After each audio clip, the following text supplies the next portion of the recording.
नमस्कार, मैं नुमसरिया, आप देख रहे हैं मास्टर प्रहार। स्वागत है आप सभी का एक बार फिर मास्टर प्रहार में। राजस्थान के करौली में पुजारी के जिंदा जला देने की घटना की जांच अब राजस्थान की सीबीसीआईडी करेगी। मुख्यमंत्री अशोक गहलोत ने रविवार को इस संबंध में आदेश जारी कर दिए। उन्होंने आरोप लगाया कि बीजेपी दो परिवारों के झगड़े को दो समुदायों का झगड़ा बनाकर दिखाना चाहती है, राजस्थान का माहौल खराब करने की कोशिश कर रही है। उन्होंने कहा कि बीजेपी ने 1991 में मंदिरों की ज़मीन से पुजारियों के नाम हटाने का फैसला किया था, जिसका विरोध कांग्रेस ने खुलकर किया था। पुजारी की हत्या मामले में एक और आरोपी को गिरफ्तार कर लिया गया है। बता दें कि करौली के बूकना गांव में राधाकृष्ण मंदिर के पुजारी बाबूलाल वैष्णव को गुंडों ने 8 अक्टूबर को जिंदा जला दिया था। आरोप है कि हमलावरों ने मंदिरों की ज़मीन पर कब्जा करने की कोशिश की थी और ज़मीन को हथियाने के लिए इस वारदात को अंजाम दिया। पुजारी को करीब 80% जली अवस्था में अस्पताल में भर्ती कराया गया, जहां उन्होंने दम तोड़ दिया। इस घटना के बाद से बीजेपी राज्य में सत्तारूढ़ कांग्रेस सरकार पर हमलावर है। पुजारी बाबूलाल वैष्णव के परिवार में उनकी पत्नी के अलावा 6 बेटियां और 1 बेटा है। परिवार ने अपराधियों को कड़ी से कड़ी सजा दिलाने के लिए मांग की है। पुजारी की पत्नी बिमला देवी ने न्याय की मांग करते हुए कहा कि आरोपियों को फांसी पर लटकाया जाए।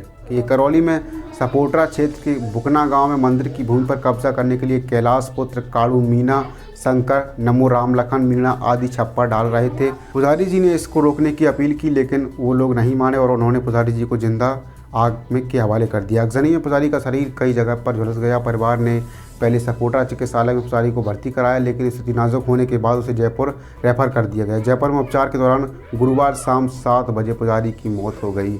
पुजारी के बयान के बाद सपोटरा थाने में प्राथमिकी दर्ज की गई। इसके बाद पुलिस ने मुख्य आरोपी कैलाश मीणा को गिरफ्तार कर लिया है, लेकिन अभी तक 5 अन्य आरोपी फरार हैं। पुजारी बाबूलाल वैष्णव के परिवार को 12 बीघा ज़मीन गांव वालों ने करीब 150 साल पहले दान में दे दी थी। इसी ज़मीन में खेती-बाड़ी कर उनका परिवार अपना भरण पोषण करता था। इसको लेकर काफ़ी समय से विवाद की स्थिति बनी हुई है और 7 सितंबर को गांव वालों ने एक पंचायत बुलाई थी और इस पंचायत में बाबूलाल के हक में ये ज़मीन दे दी गई थी। पंचायत ने बाबूलाल के पक्ष में फैसला दिया था, लेकिन कैलाश मीणा और उसके परिवार वाले नहीं माने। पंचायत के फैसले पर गाँव के 100 लोगों के हस्ताक्षर भी हैं।